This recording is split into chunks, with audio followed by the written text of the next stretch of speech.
Good afternoon, everyone. A devastating tornado touched down here in the community of Rocky Mount in North Carolina, a town of more than 50,000 hardworking people, and a town where we have one of our best facilities here in the U.S.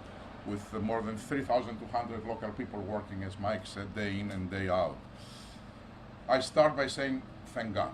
Thankfully, our warning system worked well, and none of these 3,200 people that were there was injured or, of course, seriously injured. And the facility, they were able to go to shelter. The system worked very well, and we are very fortunate not to worry about human pain here. And also we are very inspired to see how this community is pulling together. I spoke with a lot of people, and they are pulling together to pick up the pieces and move forward with their lives after something very important happening here. I'm here today with some of our team members to lead our efforts and to speak and understand and assess the situation. We are dealing with a big disaster here in terms of damages, but our team has performed heroic acts. And for example, during the pandemic, this is the team that their ingenuity and hard work, along with the most advanced science, allowed them to ramp up productions 5-7 times so that they will meet the demand of the people that were going to the hospitals at that time because of COVID. And they are the same people that did this, and they are the same people that are now asked to come back and rebuild what nature destroyed, so that no American will feel the lack of a medicine, of a life-saving medicine in the hospitals, because they are needing them. We are committed to do all we can to help, first of all, our colleagues, this side, and let me share some of the details of what we are doing. Let me start with our colleagues. We are supporting our local colleagues, and we have made a commitment to pay everyone through the duration of the site's closure, relevant if they work or not. We also have several assistance programs in place, including wellness staff and disaster recovery services for all our employees. Second, of course, we want to support the community. We are making financial donations to 2 organizations here, the American Red Cross of North Carolina and United Way, Tar River region. And we have also put in place one-to-one matching donation programs for colleagues around the world to support these organizations, and then Pfizer will match everything that they will contribute in addition to what we are giving directly. Now let me focus on what we are doing to get the site up and running as quickly as possible. This is a very, very important site. 90% of the production of this site is utilized in the United States. So it's a very, very highly useful and important facility for the US healthcare system. 8% of the sterile injectable medicines that are used in US hospital in the country, including critical anesthesia, analgesia, therapeutics, and infectives, neuromuscular, etc., are coming from here. So we have a monumental task in front of us to make sure that we will bring back to normality everything, so that people will not feel the pain because of the lack of important medicines. We have been in very close contact with state, local, and federal officials, many of whom are with us today, and we're also working in close coordination with the FDA. I spoke several times with the commissioner myself, and we keep talking about it. I want to thank them for their partnership. I spoke with the governor, and he's sorry he can't be here in person today, but he has offered all the support we need so that we can turn these things around. There are crews right now on site working to restore power. It's extremely important for a manufacturing site like that.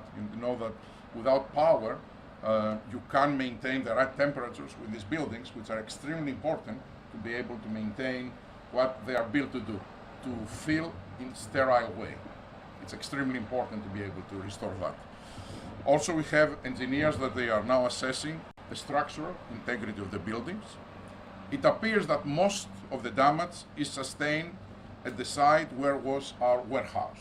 So the facilities that they are producing doesn't seem that they have suffered any damage as a result of the hurricane.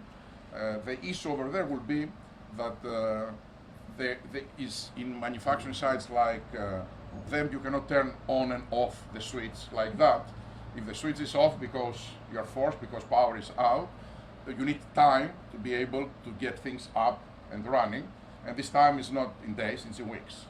So, but we are starting now, immediately. Currently, we do not believe that there has been any main damage to our production site. Now, the warehouse, well, was almost completely destroyed, at least the part, not the safety vault, but at least the main warehouse, stores raw materials that are needed so that we can produce, packaging supplies, for example, vials, syringes, that are needed so that we can produce the goods. Finished medicines that were awaiting here, quality release. After we finish our manufacturing of these products, we don't send them to patients before we complete a set of quality tests. So as they were waiting for the release of these tests, unfortunately, hurricane hit and they were destroyed. Of course, we are moving full speed to bring this manufacturing plant into action again, but we are exploring alternative manufacturing locations, including here our facility in Sanford, in North Carolina, while this site is still ramping up their production. Look, I have to say that clearly nature is strong, is powerful, but so too is human ingenuity and human spirit. And a great deal of work needs to be done here, but I want to assure all that we are committed. We will do it, we will bring things back to order, and we're working in lockstep with many of you here today.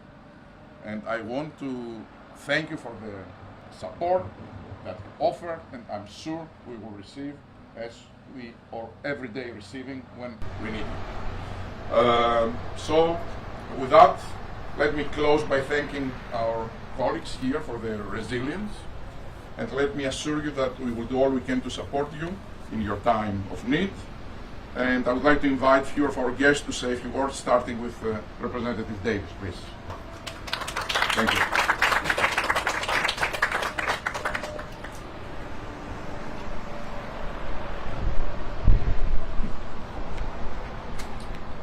Thank you very much, Dr. Broa. And to this community, we have the mayor and members of the mayoral team, the city team that's here, to former colleagues of the General Assembly. Also, we have cabinet members that are here today. Thank you for being here, Secretary, both secretaries, and the Attorney General. I would say, when I look around and think about the Pfizer family, wow, they're resilient. When I heard about the weather conditions the other day and the devastation here at Pfizer, my heart immediately went out to the families. We're grateful there were no fatalities.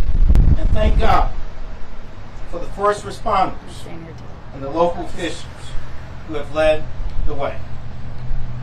My thoughts and prayers remain with the Pfizer team, the employees and their families, and others too in the city while we're here that have been impacted. I was here just a few weeks ago speaking to business owners, trying to see how we could help.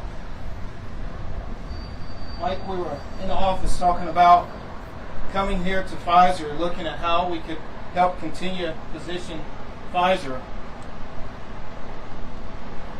And I would not have imagined that we would be returning this soon in this way.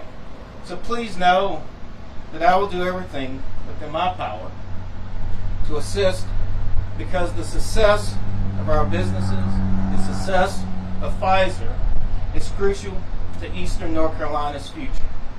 We're resilient, and we will help restore this facility as quickly as possible. And I'm committed to working with our federal, state, and local partners to do just that. as cleanup is upon us, I understand the vital role Pfizer plays, not only in this community, but across eastern North Carolina, our state, America, and this world. Dr. Brower, please continue to let me know what your needs are so that we can help as quickly as possible. I'm not just here today, but please know that I will continue to be with you in support. May God bless you, this community, and at this time, I recognize our State Commerce Secretary, Michelle Saunders.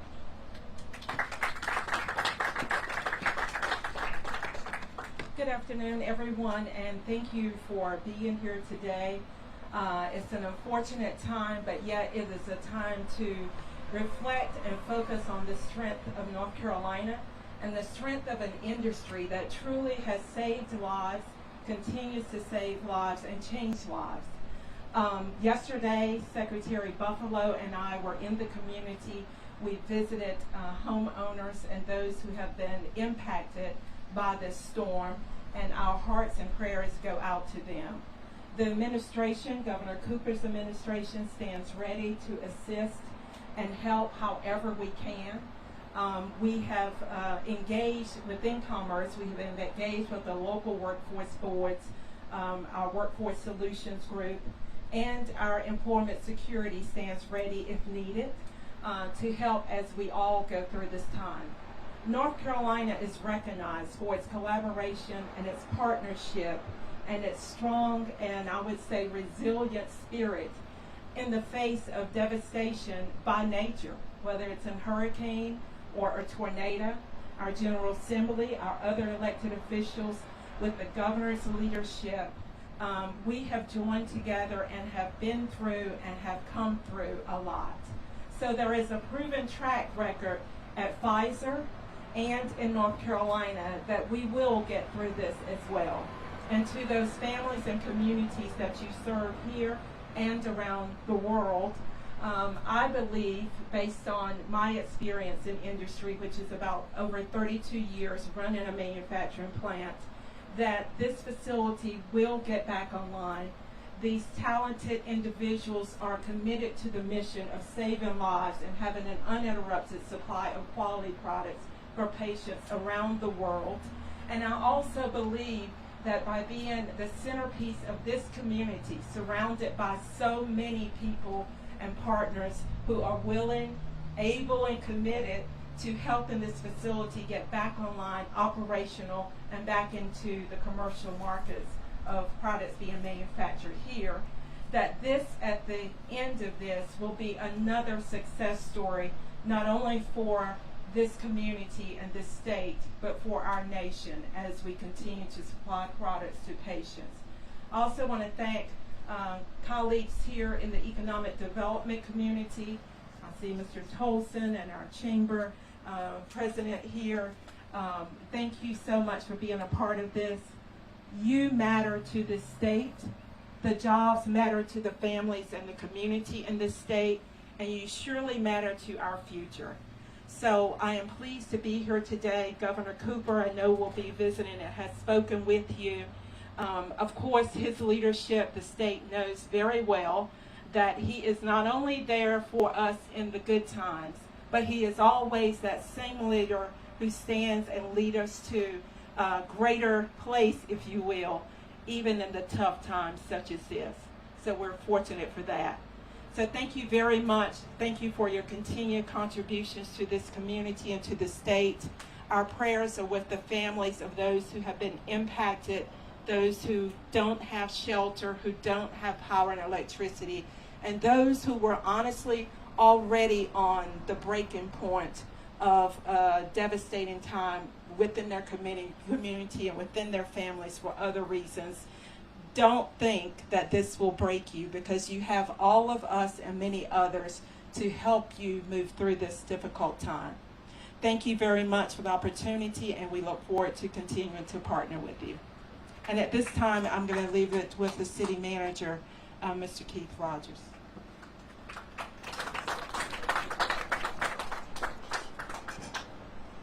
Well, good afternoon, everyone. Even in a time such as this, it's still a pleasure to be with all of our local leaders and representatives. And the city's message from Rocky Mount has been concise and simple but clear. We are here to serve. So to our Pfizer family, we stand prepared and ready to assist in whatever recovery efforts are needed to ensure that the plan is up and running as quickly as possible. And in the interim, anything that we can do to assist your operations and assist in that recovery, we are certainly prepared to do so. And again, as always, our thoughts and our prayers are with all those that have been impacted by the events this week. And we look forward to a successful reopening of our facilities and getting through this together. So thank you. And at this time, it's my pleasure to introduce our Senator, Ms. Lisa Barnes. Thank you. Thank you so much. Good afternoon, everyone. Dr. Berlolo, it's so nice to have you here. Welcome to North Carolina, although it's not in the best of circumstances right now. But Senator Berger sends his apologies for not being able to be here today, but we would both like to just express our utmost support and appreciation to Pfizer for being here in Rocky Mount and for the valuable input and contributions that you make to our local and our state economies. We are so grateful for the employment opportunities for over 2,000 people here in our area, and those employees play a vital role in the manufacturing of these very important pharmaceutical products here. We are grateful that there were no fatalities, but at the same time we recognize the extensive damage here, and the North Carolina General Assembly stands ready and able to assist in the recovery efforts and process in any way that we can.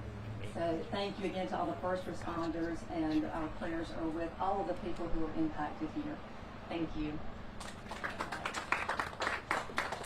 Mike.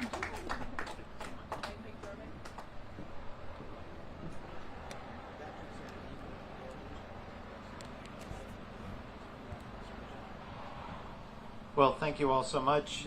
We're going to conclude, Amy, with some Q&A. Yes, that I'll ask Amy Rose to coordinate for us. So, after you. Thank you. Let me add my thank you. I'm very grateful for all of you to come out this afternoon.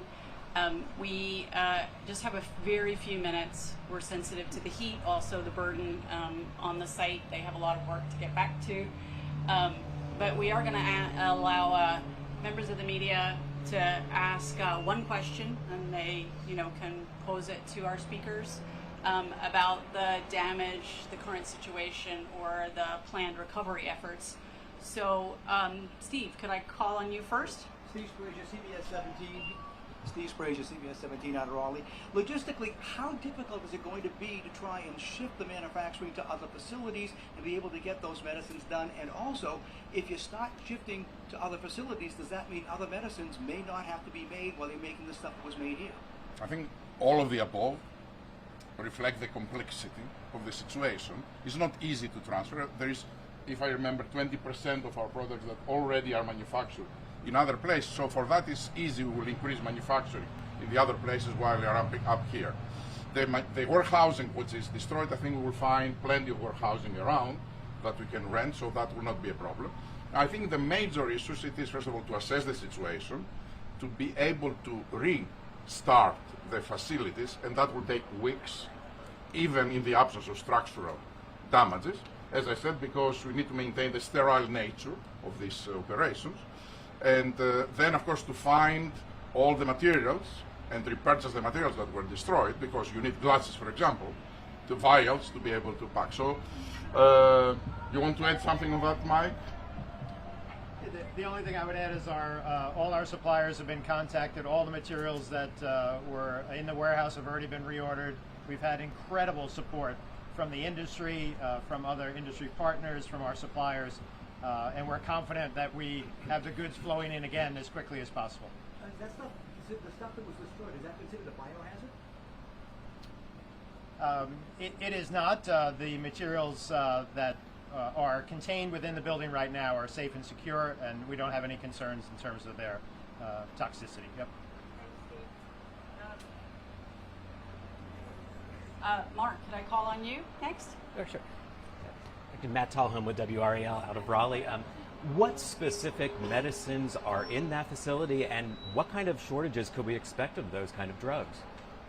We are assessing the situation. I don't think that we know right now what type of shortages we may have. Right now, there are at least 6 weeks of inventory out there in the channel, so I don't think we'll see anything in the next, let's say, few weeks. What type of medicines here? We have analgesics, we have anesthetics, we have anti-infectives. What else we have? Vitamins.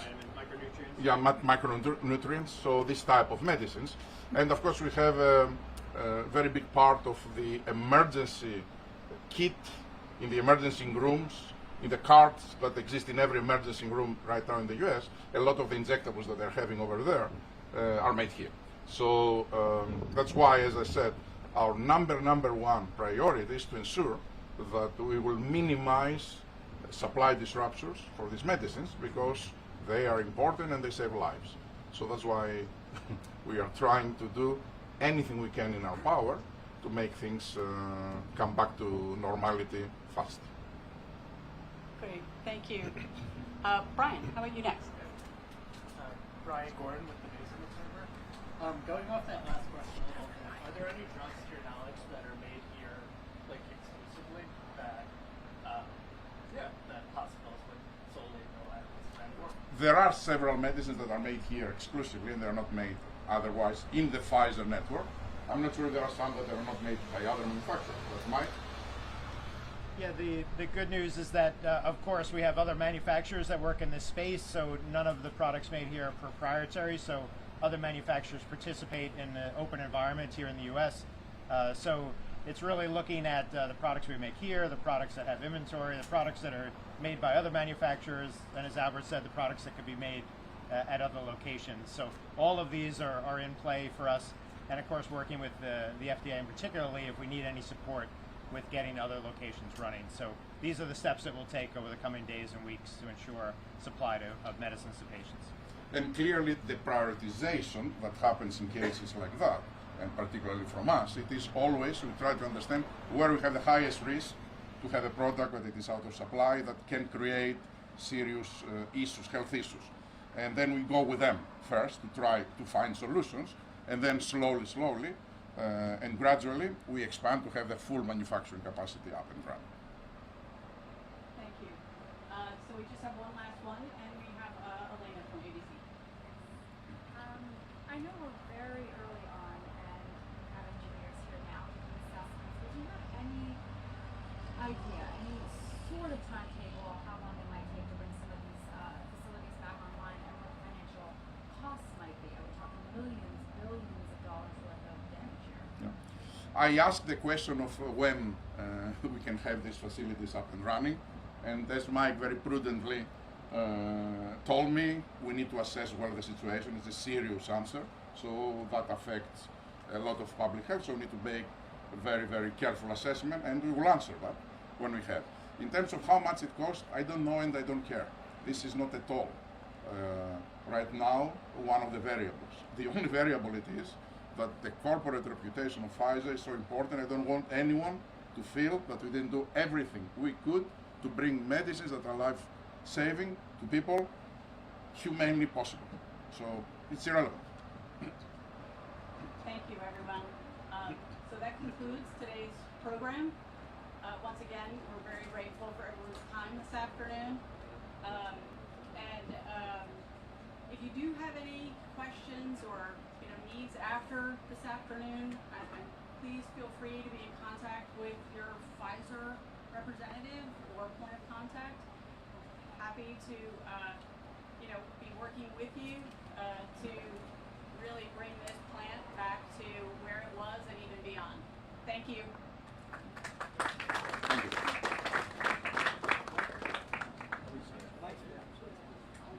Thank you very, very much for the support, for the good words of support, and we'll do everything we can. Thank you. Thank you very much for being here.